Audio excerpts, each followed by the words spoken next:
And welcome to day 19 of the Boat and RV 100 series. I'm Joe Downs with Storage Moguls, and today we're getting into valuation. How do you value a boat and RV facility when the comps are thin? The seasonal cash flow looks confusing on paper, and most lenders haven't seen one of these deals before. The answer isn't a number you look up. It's a narrative you need to build from the NOI model up. Operators who can do this have a real edge, and that's exactly the kind of thing or thinking that we develop in our members at the Storage Moguls. So if you go to storagemoguls.ai, you can register for free. By the way, that's exactly why we build Storage Moguls, so we could have a community that's made up of real people, actual operators just like you. You know, it could be the husband and wife team, two brothers who partnered up, a solopreneur who decided it's time to invest in real estate. Nobody here at Storage Moguls is selling you a fantasy from a stage they haven't stood on in years. We're a network that actively evaluates real deals. I'm talking acquisitions under $2 million. They're all financeable, digestible, the kind of deal that someone with a W-2 and a serious mindset can actually close. And we're about real results. Members in our community are becoming Storage Moguls every day, not someday, right now. And we'll help hold you accountable. You know, there's a saying, activity breeds results. And I like to put a word in front of that and append it a little bit. I think accountability breeds activity, which breeds results. And we'll hold you accountable. And you can start for free, advance at your own pace. But back to today, because in a thin comp market, the NOI argument has to carry the weight. So let's build it. The comp problem affects every stage of the transaction. In self-storage, comps are abundant. Lenders know the product cold. Cap rate benchmarks are widely published, and valuation is largely comp-driven.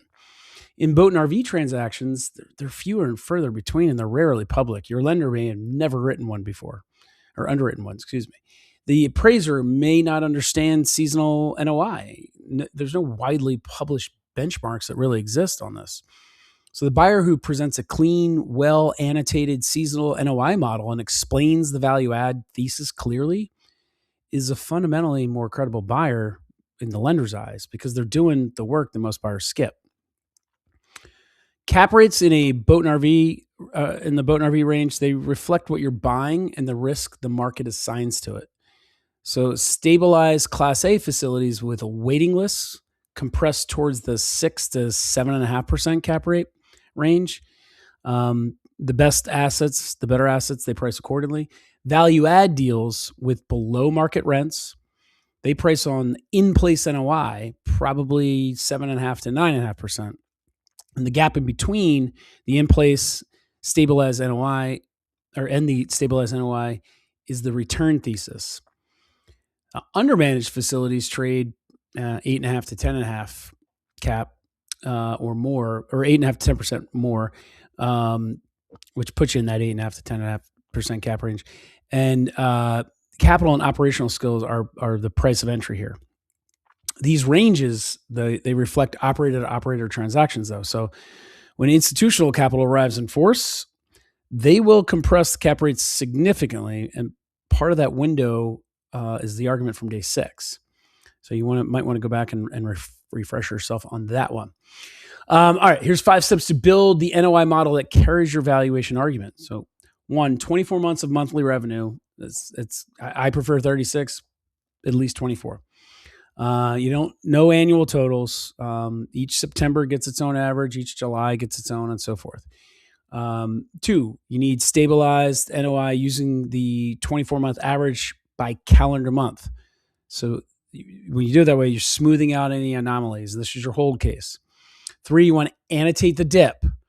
June to August occupancy reflects vehicles in active recreational use. That's normal seasonal pattern. You want to make sure that that's noted and discussed.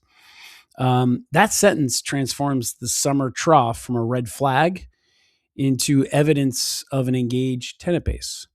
So that's what we mean by annotate the dip. Make sure you explain why. 4, value add layer. What is the NOI at current rents versus market rents? Show each improvement line by line, cost, timeline, NOI impact. And then 5, downside case. What if the fall is 10 points softer? What does that do to debt service? Lenders who see a prepared downside case trust the upside case more. All right. So 5 elements that together replace a missing transaction comp. All right. So we're going to give a market overview, supply gap data, HOA density, registration to spaces ratio, competing inventory. This establishes why the NOI is real and sustainable. Show whatever comparable transactions you can, though, so imperfect comps still help. 3 partial comps in adjacent markets or similar markets are better than an empty section. Comparable asset class, self-storage in the same market as a frame. If self-storage, for instance, is at 6.5%, boat and RV at 7.5% with a stronger demand growth is a defensible argument. Gather rent comps, supply or survey competing facilities. Independent evidence for your revenue assumptions that doesn't require a transaction. So you're going to build your comp case around the competing facilities.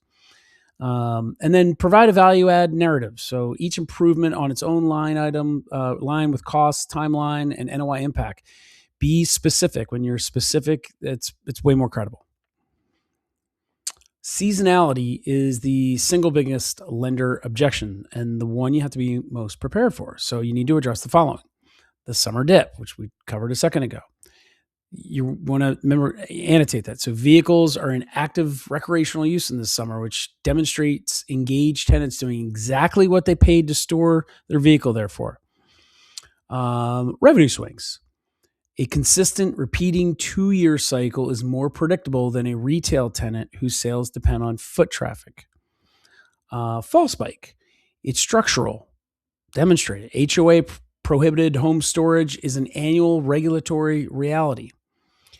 These tenants move in because they have no other option. And then reserves. Agree with the lender. Yes, seasonal cash flow requires reserves. We model the trough and hold 2 to 3 months of operating expenses. That's the operating plan.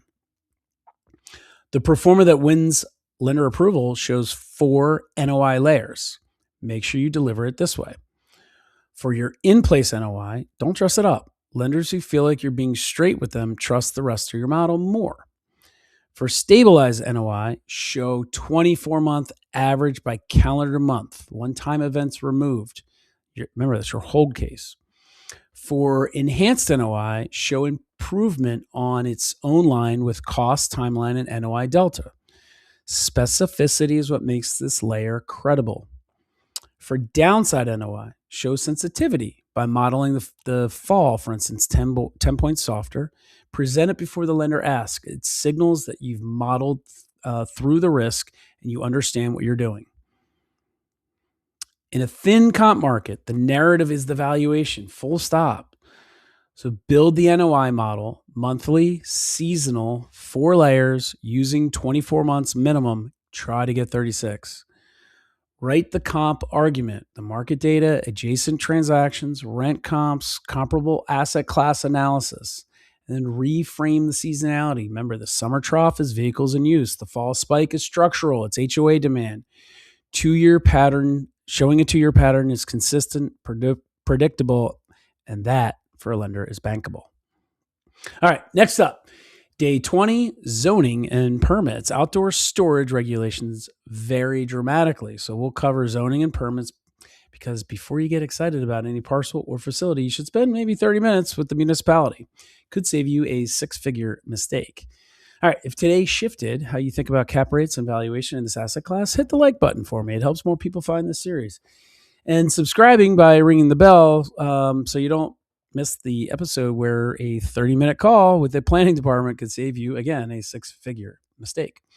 Share this on your socials as well. Right now on YouTube, let everyone know you're doing the work it takes to become a storage mogul. And remember, the operators who succeed in this vertical aren't the ones with the best access to comps. They're the ones who build the most credible story from the data they have. The 4 NOI layers, a written comp argument, a seasonal narrative your lender can follow.